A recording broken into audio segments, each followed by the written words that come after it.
Ad aprile il debito delle amministrazioni pubbliche è aumentato di 14,8 miliardi rispetto al mese precedente, risultando pari a 2.373,3 miliardi. L'incremento riflette, oltre al fabbisogno del mese, 2,8 miliardi, l'aumento delle disponibilità liquide del Tesoro, 11,6 miliardi a 58,5, gli scarti e premi alle emissioni e al rimborso, la rivalutazione dei titoli indicizzati all'inflazione e la variazione dei tassi di cambio hanno nel complesso aumentato il debito di ulteriori 0,4 miliardi. Con riferimento alla ripartizione per sottosettori, il debito delle amministrazioni centrali è aumentato di 13,9 miliardi, quello delle amministrazioni locali di 0,9 miliardi. Il debito degli enti di previdenza è rimasto pressoché invariato. È quanto comunica Banca Italia nella pubblicazione statistica Finanza Pubblica, Fabbisogno e Debito. Insieme abbiamo un'altra energia. È questo il richiamo che Eni, attraverso la nuova campagna Eni+1, lancia al pubblico per unire le forze e vincere una sfida fondamentale per il nostro futuro: ridurre le emissioni di CO2, continuando nel contempo a garantire l'energia per lo sviluppo a una popolazione mondiale in costante crescita. La nuova campagna racconterà le iniziative che Eni sta mettendo in campo nell'ambito della propria strategia di decarbonizzazione, accostandole sulla stessa pagina, sullo stesso manifesto, nello stesso spot, ad alcuni gesti virtuosi individuali che, se compiuti dalla collettività, possono contribuire a vincere la sfida e cambiare il futuro. Negli ultimi 5 anni ha accelerato la propria svolta verso un impegno in prima linea per un futuro energetico sostenibile. Le entrate tributarie e contributive nel primo quadrimestre del 2019, secondo i dati del Dipartimento delle Finanze, mostrano nel complesso un aumento di 563 milioni, più 0,3%, rispetto all'analogo periodo dell'anno precedente.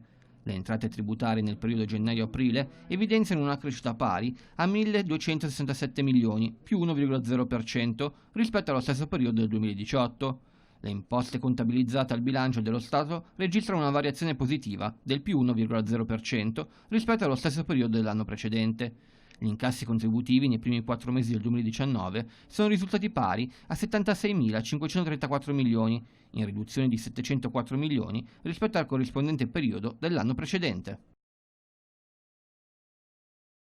Fare da ponte fra i professionisti salvati dal lavoro nero e il mondo della legalità. Questa è la proposta lanciata da Assolavoro, l'associazione delle agenzie per il lavoro, riunita quest'oggi a Palazzo Monte Martini per l'assemblea pubblica. In un'ottica di reinserimento nel mondo del lavoro, Assolavoro chiede politiche attive per i professionisti vittime del sommerso, che, secondo le stime relative al periodo compreso fra il 2014 e il 2018, sono oltre 290.000.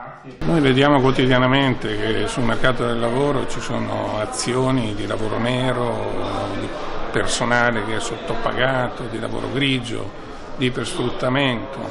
Sono reati molto gravi che vogliamo assolutamente che siano contrastati. Noi siamo un soggetto che sostanzialmente riconosce sempre i contratti collettivi, i diritti dei lavoratori.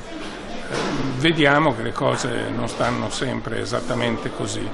In modo particolare ci sono alcuni settori come quello della logistica, dell'agricoltura, dell'edilizia che sono permeati da queste situazioni. Noi vorremmo fare in modo che i lavoratori che vengono tirati fuori dal nero possano avere delle opportunità lavorative e delle opportunità lavorative legali, buone. Proponiamo che venga preso un provvedimento che riconosca a questi lavoratori un sostegno economico e allo stesso tempo un'azione di reinserimento lavorativo. Noi siamo disponibili a essere i soggetti che favoriscono il reinserimento lavorativo dei lavoratori che vengono tirati fuori dal lavoro nero.